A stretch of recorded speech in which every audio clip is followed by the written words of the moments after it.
December 17ರಿಂದ Darshan ಗ್ಯಾಂಗ್ಗೆ ಈ court trials ಆರಂಭ ಆಗ್ತಾ ಇದೆ. ಅದಕ್ಕೂ ಮುನ್ನ ಈಗ ಪವಿತ್ರ ಪರ ವಕೀಲರು ಮಾತಾಡಿದ್ದಾರೆ. ಪೊಲೀಸರ ತನಿಖೆ ಬಗ್ಗೆ ಒಂದಷ್ಟು ಬೇಸರಗಳನ್ನು ವ್ಯಕ್ತಪಡಿಸಿದ್ದಾರೆ. ಅದರ ಜೊತೆಗೆ ಈ ತನಿಖೆ ಸರಿಯಿಲ್ಲ ಅನ್ನುವಂಥದ್ದನ್ನ ಹೇಳಿದ್ದಾರೆ. ತನಿಖೆಯ ವರದಿಯಲ್ಲಿ 108 ತಪ್ಪುಗಳಿದೆ. ಪವಿತ್ರ ಪರ ಕ್ರಾಸ್ ಎಕ್ಸಾಮಿನೇಷನ್ ಅನ್ನ ಕೂಡ ಬಾಲನ್ ಮಾಡಲಿದ್ದಾರೆ ಅನ್ನುವಂತ ಮಾಹಿತಿ. ಈ ತನಿಖಾ ವರದಿಯಲ್ಲಿ 108 ತಪ್ಪಿದೆ ಅಂತ ಬಾಲನ್ ಹೇಳಿದ್ದಾರೆ. ಪೊಲೀಸರ ವಿರುದ್ಧ ಪವಿತ್ರ ಪರ ವಕೀಲ ಬಾಲನ್ ಆಕ್ರೋಶವನ್ನ ವ್ಯಕ್ತಪಡಿಸಿದ್ದಾರೆ. ಸರ್, ಡಿಸೆಂಬರ್ 17ರಂದು ಒಂದ್ ಕಡೆ ಟ್ರಯಲ್ ಸ್ಟಾರ್ಟ್ ಆಗುತ್ತೆ. ಆ ಟ್ರೈಲರ್ ಯಾವ ರೀತಿ ಇರುತ್ತೆ ಸರ್ ಅಂತ? ಇದು ಟ್ರಯಲ್. ಯಾವುದು ಸುಳ್ಳು, ಯಾವುದು ನಿಜ, ನಿಜ ಸುಳ್ಳು ಆಗುತ್ತೆ, ಸುಳ್ಳು ನಿಜ ಆಗುತ್ತೆ. ತನಿಖೆ ಮಾಡಿದರೆ ರೇಣುಕಾ ಸ್ವಾಮಿಯನ್ನ ಕೊಂದಿದ್ದು ಯಾರು, ಅದು ಟ್ರಯಲ್. ಇದಕ್ಕೆ ಕಣ್ಣಾರೆ ಕಂಡ ಸಾಕ್ಷಿ ಎಂದು ಇಂಟ್ರೊಡ್ಯೂಸ್ ಮಾಡಿದ್ದಾರೆ. ರಿಯಲ್ ಆಗಿ ಕಣ್ಣಾರೆ ಕಂಡಿದ್ರ, ಸುಳ್ಳು ಹೇಳ್ತಾರ ಅನ್ನೋದು ಗೊತ್ತಾಗಬೇಕು. ತನಿಖೆ ಅಂದ್ರೆ ಯಾವತ್ತು ಸತ್ರು, ಯಾವತ್ತು ಬಂಧನೆ ಆಯ್ತು, ಯಾವತ್ತು ರಿಕವರಿ ಆಯ್ತು, ಯಾವತ್ತು ಕೋರ್ಟ್ಗೆ ಕಳಿಸಿದ್ರು, ಯಾವುದರಲ್ಲಿ ಏನಿದೆ, ಇದೆಲ್ಲ ಕೂಡ ವಿಷಯಗಳು ಬರುತ್ತದೆ. ನಾನು ಕಂಪ್ಲೀಟ್ ಚಾರ್ಜ್ ಶೀಟ್ ಓದಿದ್ದೀನಿ, ಎಲ್ಲೆಲ್ಲಿ ಏನೆಲ್ಲ ತಪ್ಪು ಆಗಿದೆ. ಒಂದು ಇಶ್ಯೂ ಓಪನ್ ಆಗಿ ಹೇಳ್ತೀನಿ, ಇದು ತನಿಖೆ ಅಧಿಕಾರಿಗಳಿಗೂ ಗೊತ್ತು ಆದ್ರೇನು ಚಿಂತೆ ಇಲ್ಲ, ಕಾರಣ ಅದನ್ನ ಚೇಂಜ್ ಮಾಡಕ್ ಆಗೋದಿಲ್ಲ. ಈಗ ಒಂದು ಗಾಡಿಯಲ್ಲಿ ಕೂದಲು ಸಿಗುತ್ತೆ, ಕೂದಲು FSL ಹೋಗುತ್ತೆ. FSL ಅಲ್ಲಿ ಇದು ಮಹಿಳೆಯರದು ಕೂದಲು ಅಂತಾರೆ, ಬಟ್ ತನಿಖೆ ಅಧಿಕಾರಿ ಹೇಳ್ತಾರೆ ಇದು ಪವಿತ್ರ ಗೌಡ ಕೂದಲೆಂದು. ಅಂದ್ರೆ FSL ಅನ್ನ ಮೀರಿ ಬರಿತಾ ಇದ್ದಾರೆ. ಇದು ಒಂದು ಟಿಪ್ ಆಫ್ ದ ಐಸ್ಬರ್ಗ್. ಈ ತರ 106 ಇದೆ. ತನಿಖಾಧಿಕಾರಿಗಳು ಇದಕ್ಕೆಲ್ಲ ಆನ್ಸರ್ ಕೊಡಬೇಕು. ಅದೇ ಟ್ರಯಲ್. 106 ಏನುಗಳಿದೆ, ತಪ್ಪುಗಳಿದಾವೆ. ತಪ್ಪುಗಳೇ ಇದೆ. ನಾನು ಒಂದು ಹೇಳಿದ್ನಲ್ಲ, ಆ ತರ 106 ತಪ್ಪುಗಳಿದೆ. ಸರ್, ಇವತ್ತು ಪವಿತ್ರ ಗೌಡ ಪರವಾಗಿ ವಾದ ಮಾಡ್ತಾರೆ ಸರ್ ಅವತ್ತು? ಕ್ರಾಸ್ ಎಕ್ಸಾಮಿನೇಷನ್ ವಾದ ಅಲ್ಲ. ಕ್ರಾಸ್ ಎಕ್ಸಾಮಿನೇಷನ್ ಅಂದ್ರೆ ಗ್ರಿಲ್ಲಿಂಗ್ ಗುರಾಯಿಸೋದು, ಕ್ವಶನ್ ಕೇಳೋದು, ಅವ್ರ ಆನ್ಸರ್ ಕೊಡ್ಲೇಬೇಕು. ಬರೀ ಬರ್ದು ಬಿಟ್ಟು ಕತೆ ಬರ್ದು ಬಿಟ್ಟು ಓಡೋಗೋದಲ್ಲ. ಪೊಲೀಸರು ಕೊಡ್ಬೇಕು, ತನಿಖಾಧಿಕಾರಿಗಳು ಅವರು ಕೊಡ್ಬೇಕು. ಅವ್ರು ಯಾವ ಸಾಕ್ಷಿನಿದ್ದಾರೆ ಅವರು ಕೊಡ್ಬೇಕು, FSL ನವರು ಕೊಡ್ಬೇಕು. ಒಂದು ಹೇಳಿದ್ನಲ್ಲ, ಮಹಿಳೆಯರ್ ಕೂದಲಂದ್ರೆ ಪವಿತ್ರ ಗೌಡ ಕೂದಲಂದ್ ಹೆಂಗ್ ಹೇಳ್ತಾರೆ ಅವರು, ಗೊತ್ತಾಯ್ತಾ? ಈ ತರ 106 ಇದೆ. ಪ್ರತಿಯೊಂದು ಕೋರ್ಟ್ ಅಲ್ಲಿ ಗೊತ್ತಾಗುತ್ತೆ. ಸರ್, ಹಂಗಾದ್ರೆ ಅವತ್ತು ರೇಣುಕಾ ಸ್ವಾಮಿ ಕೊಲೆ ಆದಂತ ತಂದೆ ತಾಯಿ ಬರ್ತಾರೆ, ಅವತ್ತೇನಾದ್ರು ಬರ್ತಾರೆ. ಅವರೇ ವಿಟ್ನೆಸ್ ಬರಲೇಬೇಕು. ಅದ್ರಲ್ಲಿನೂ ಚಿತಾಪತಿ ರಘುಪತಿ ಎಲ್ಲ ಮಾಡಿದ್ದಾರೆ. ಅವತ್ತು ಬನ್ನಿ ಗೊತ್ತಾಗುತ್ತೆ ನೋಡಿ. ಅವ್ರನ್ನ ಕ್ರಿಯೇಟ್ ಮಾಡಿದ್ದಾರೆ. ಬಾಕ್ಸ್ ಬರಬೇಕು, ಕ್ವಶನ್ ಮಾಡಬೇಕು, ಉತ್ತರ ಕೊಡಬೇಕು. ಉತ್ತರದ ಮೇಲೆ 10 ಕ್ವಶನ್ ಬರುತ್ತೆ. ಟೆಸ್ಟ್ ಆಫ್ ಕ್ರಾಸ್ ಎಕ್ಸಾಮಿನೇಷನ್, ಅದು Indian style of cross examination. ಆಯ್ತಲ್ಲ, ಸುಮ್ಮನೆ ಬಂದು ಏನೋ ಬರೆದು ಬಿಟ್ಟು ಓಡೋಗೋದಲ್ಲ. 106 ಇದೆ. ಟಚಿಂಗ್ ಅಂಡ್ ಟಚಿಂಗ್ ಕೋರ್ಟ್ ಅಲ್ಲಿ ಆಗುತ್ತೆ. ಇದಿಷ್ಟು ಹಿರಿಯ ವಕೀಲ ಬಾಲನ್ ಅವರ ಮಾತಾಗಿತ್ತು. ಕ್ಯಾಮರಾ ಪರ್ಸನ್ ಮಂಜು ಜೊತೆ ವೀರೇಶ್, ರಿಪಬ್ಲಿಕ್ ಕನ್ನಡ, ಬೆಂಗಳೂರು. ಡಿಸೆಂಬರ್ 17ರಿಂದ ದರ್ಶನ್ ಗ್ಯಾಂಗ್ಗೆ ಈ ಕೋರ್ಟ್ ಟ್ರಯಲ್ಸ್ ಆರಂಭ ಆಗ್ತಾ ಇದೆ.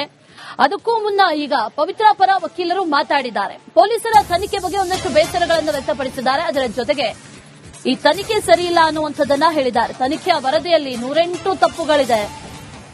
ಪವಿತ್ರ ಪರ ಕ್ರಾಸ್ ಎಕ್ಸಾಮಿನೇಷನ್ ಅನ್ನ ಕೂಡ ಬಾಲನ್ ಮಾಡಲಿದ್ದಾರೆ ಅನ್ನುವಂತ ಮಾಹಿತಿ. ಈ ತನಿಖಾ ವರದಿಯಲ್ಲಿ 108 ತಪ್ಪಿದೆ ಅಂತ ಬಾಲನ್ ಹೇಳಿದ್ದಾರೆ. ಪೊಲೀಸರ ವಿರುದ್ಧ ಪವಿತ್ರ ಪರ ವಕೀಲ ಬಾಲನ್ ಆಕ್ರೋಶವನ್ನ ವ್ಯಕ್ತಪಡಿಸಿದ್ದಾರೆ. ಸರ್, ಡಿಸೆಂಬರ್ 17ರಂದು ಒಂದ್ ಕಡೆ ಟ್ರಯಲ್ ಸ್ಟಾರ್ಟ್ ಆಗುತ್ತೆ. ಆ ಟ್ರೈಲರ್ ಯಾವ ರೀತಿ ಇರುತ್ತೆ ಸರ್ ಅಂತ? ಇದು ಟ್ರಯಲ್. ಯಾವುದು ಸುಳ್ಳು, ಯಾವುದು ನಿಜ, ನಿಜ ಸುಳ್ಳು ಆಗುತ್ತೆ, ಸುಳ್ಳು ನಿಜ ಆಗುತ್ತೆ. ತನಿಖೆ ಮಾಡಿದರೆ ರೇಣುಕಾ ಸ್ವಾಮಿಯನ್ನ ಕೊಂದಿದ್ದು ಯಾರು, ಅದು ಟ್ರಯಲ್. ಇದಕ್ಕೆ ಕಣ್ಣಾರೆ ಕಂಡ ಸಾಕ್ಷಿ ಎಂದು ಇಂಟ್ರೊಡ್ಯೂಸ್ ಮಾಡಿದ್ದಾರೆ. ರಿಯಲ್ ಆಗಿ ಕಣ್ಣಾರೆ ಕಂಡಿದ್ರ, ಸುಳ್ಳು ಹೇಳ್ತಾರ ಅನ್ನೋದು ಗೊತ್ತಾಗಬೇಕು. ತನಿಖೆ ಅಂದ್ರೆ ಯಾವತ್ತು ಸತ್ರು, ಯಾವತ್ತು ಬಂಧನೆ ಆಯ್ತು, ಯಾವತ್ತು ರಿಕವರಿ ಆಯ್ತು, ಯಾವತ್ತು ಕೋರ್ಟ್ಗೆ ಕಳಿಸಿದ್ರು, ಯಾವುದರಲ್ಲಿ ಏನಿದೆ, ಇದೆಲ್ಲ ಕೂಡ ವಿಷಯಗಳು ಬರುತ್ತದೆ. ನಾನು ಕಂಪ್ಲೀಟ್ ಚಾರ್ಜ್ ಶೀಟ್ ಓದಿದ್ದೀನಿ, ಎಲ್ಲೆಲ್ಲಿ ಏನೆಲ್ಲ ತಪ್ಪು ಆಗಿದೆ. ಒಂದು ಇಶ್ಯೂ ಓಪನ್ ಆಗಿ ಹೇಳ್ತೀನಿ, ಇದು ತನಿಖೆ ಅಧಿಕಾರಿಗಳಿಗೂ ಗೊತ್ತು ಆದ್ರೇನು ಚಿಂತೆ ಇಲ್ಲ, ಕಾರಣ ಅದನ್ನ ಚೇಂಜ್ ಮಾಡಕ್ ಆಗೋದಿಲ್ಲ. ಈಗ ಒಂದು ಗಾಡಿಯಲ್ಲಿ ಕೂದಲು ಸಿಗುತ್ತೆ, ಕೂದಲು FSL ಹೋಗುತ್ತೆ. FSL ಅಲ್ಲಿ ಇದು ಮಹಿಳೆಯರದು ಕೂದಲು ಅಂತಾರೆ. ಬಟ್ ತನಿಖಾಧಿಕಾರಿ ಹೇಳ್ತಾರೆ ಇದು ಪವಿತ್ರ ಗೌಡ ಕೂದಲೆಂದು. ಅಂದ್ರೆ FSL ಅನ್ನ ಮೀರಿ ಬರಿತಾ ಇದ್ದಾರೆ. ಇದು ಒಂದು ಟಿಪ್ ಆಫ್ ದ ಐಸ್ಬರ್ಗ್. ಈ ತರ 106 ಇದೆ. ತನಿಖಾಧಿಕಾರಿಗಳು ಇದಕ್ಕೆಲ್ಲ ಆನ್ಸರ್ ಕೊಡ್ಬೇಕು. ಅದೇ ಟ್ರಯಲ್. 106 ಏನುಗಳಿದಾವೆ, ತಪ್ಪುಗಳಿದಾವೆ ಸರ್? ತಪ್ಪುಗಳೇ ಇದೆ. ನಾನು ಒಂದು ಹೇಳಿದ್ನಲ್ಲ, ಆ ತರ 106 ತಪ್ಪುಗಳಿದೆ. ಸರ್, ಇವತ್ತು ಪವಿತ್ರ ಗೌಡ ಪರವಾಗಿ ವಾದ ಮಾಡ್ತಾರೆ ಸರ್ ಅವತ್ತು? ಕ್ರಾಸ್ ಎಕ್ಸಾಮಿನೇಷನ್, ವಾದ ಅಲ್ಲ. ಕ್ರಾಸ್ ಎಕ್ಸಾಮಿನೇಷನ್ ಅಂದ್ರೆ ಗ್ರಿಲ್ಲಿಂಗ್, ಗುರಾಯಿಸೋದು, ಕ್ವಶನ್ ಕೇಳೋದು, ಅವ್ರ ಆನ್ಸರ್ ಕೊಡ್ಲೇಬೇಕು. ಬರೀ ಬರ್ದು ಬಿಟ್ಟು ಕತೆ ಬರ್ದು ಬಿಟ್ಟು ಓಡೋಗೋದಲ್ಲ. ಪೊಲೀಸರು ಕೊಡ್ಬೇಕು, ತನಿಖಾಧಿಕಾರಿಗಳು ಅವರು ಕೊಡ್ಬೇಕು. ಅವ್ರು ಯಾವ ಸಾಕ್ಷಿಲಿದ್ದಾರೆ ಅವರು ಕೊಡ್ಬೇಕು, FSL ನವರು ಕೊಡ್ಬೇಕು. ಒಂದು ಹೇಳಿದ್ನಲ್ಲ, ಮಹಿಳೆಯರ ಕೂದಲು ಅಂದ್ರೆ ಪವಿತ್ರ ಗೌಡ ಕೂದಲು ಅಂದ್ರೆ ಹೆಂಗ್ ಹೇಳ್ತಾರೆ ಅವರು? ಗೊತ್ತಾಯ್ತಾ? ಈ ತರ 106 ಇದೆ. ಪ್ರತಿಯೊಂದು ಕೋರ್ಟಲ್ಲಿ ಗೊತ್ತಾಗುತ್ತೆ. ಸರ್, ಹಂಗಾದ್ರೆ ಅವತ್ತು ರೇಣುಕಾ ಸ್ವಾಮಿ ಕೊಲೆ ಆದಂತ ತಂದೆ ತಾಯಿ ಬರ್ತಾರೆ ಅವತ್ತೇನಾದ್ರು? ಬರ್ತಾರೆ, ಅವರೇ ವಿಟ್ನೆಸ್ ಬರಲೇಬೇಕು. ಅದ್ರಲ್ಲಿನೂ ಕಿತಾಪತಿ, ಚಿತಾಪತಿ, ರಘುಪತಿ ಎಲ್ಲ ಮಾಡಿದ್ದಾರೆ. ಅವತ್ತು ಬನ್ನಿ, ಗೊತ್ತಾಗುತ್ತೆ ನೋಡಿ. ಅವ್ರನ್ನ ಸುಮ್ಮನೆ ಅವ್ರನ್ನ ಕ್ರಿಯೇಟ್ ಮಾಡಿದ್ದಾರೆ. ಬಾಕ್ಸ್ ಬರಬೇಕು, ಕ್ವಶನ್ ಮಾಡಬೇಕು, ಉತ್ತರ ಕೊಡಬೇಕು. ಉತ್ತರದ ಮೇಲೆ 10 ಕ್ವಶನ್ ಬರುತ್ತೆ. ಟೆಸ್ಟ್ ಆಫ್ ಕ್ರಾಸ್ ಎಕ್ಸಾಮಿನೇಷನ್, ಅದು Indian style of cross examination. ಆಯ್ತಲ್ಲ, ಸುಮ್ಮನೆ ಬಂದು ಏನೋ ಬರೆದು ಬಿಟ್ಟು ಓಡೋಗೋದಲ್ಲ. 106 ಇದೆ. ಟಚಿಂಗ್ ಅಂಡ್ ಟಚಿಂಗ್ ಕೋರ್ಟ್ ಅಲ್ಲಿ ಆಗುತ್ತೆ. ಇದಿಷ್ಟು ಹಿರಿಯ ವಕೀಲ ಬಾಲನ್ ಅವರ ಮಾತಾಗಿತ್ತು. ಕ್ಯಾಮರಾ ಪರ್ಸನ್ ಮಂಜು ಜೊತೆ ವೀರೇಶ್, ರಿಪಬ್ಲಿಕ್ ಕನ್ನಡ, ಬೆಂಗಳೂರು.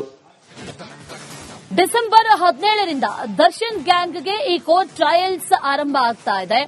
ಅದಕ್ಕೂ ಮುನ್ನ ಈಗ ಪವಿತ್ರ ಪರ ವಕೀಲರು ಮಾತಾಡಿದ್ದಾರೆ. ಪೊಲೀಸರ ತನಿಖೆ ಬಗ್ಗೆ ಒಂದಷ್ಟು ಬೇಸರಗಳನ್ನು ವ್ಯಕ್ತಪಡಿಸಿದ್ದಾರೆ. ಅದರ ಜೊತೆಗೆ ಈ ತನಿಖೆ ಸರಿಯಿಲ್ಲ ಅನ್ನುವಂಥದ್ದನ್ನ ಹೇಳಿದ್ದಾರೆ. ತನಿಖೆಯ ವರದಿಯಲ್ಲಿ 108 ತಪ್ಪುಗಳಿದೆ. ಪವಿತ್ರ ಪರ ಕ್ರಾಸ್ ಎಕ್ಸಾಮಿನೇಷನ್ ಅನ್ನ ಕೂಡ ಬಾಲನ್ ಮಾಡಲಿದ್ದಾರೆ ಅನ್ನುವಂತ ಮಾಹಿತಿ. ಈ ತನಿಖಾ ವರದಿಯಲ್ಲಿ 108 ತಪ್ಪಿದೆ ಅಂತ ಬಾಲನ್ ಹೇಳಿದ್ದಾರೆ. ಪೊಲೀಸರ ವಿರುದ್ಧ ಪವಿತ್ರ ಪರ ವಕೀಲ ಬಾಲನ್ ಆಕ್ರೋಶವನ್ನ ವ್ಯಕ್ತಪಡಿಸಿದ್ದಾರೆ. ಸರ್, ಡಿಸೆಂಬರ್ 17ರಂದು ಒಂದ್ ಕಡೆ ಟ್ರಯಲ್ ಸ್ಟಾರ್ಟ್ ಆಗುತ್ತೆ. ಆ ಟ್ರೈಲರ್ ಯಾವ ರೀತಿ ಇರುತ್ತೆ ಸರ್ ಅಂತ? ಇದು ಟ್ರಯಲ್.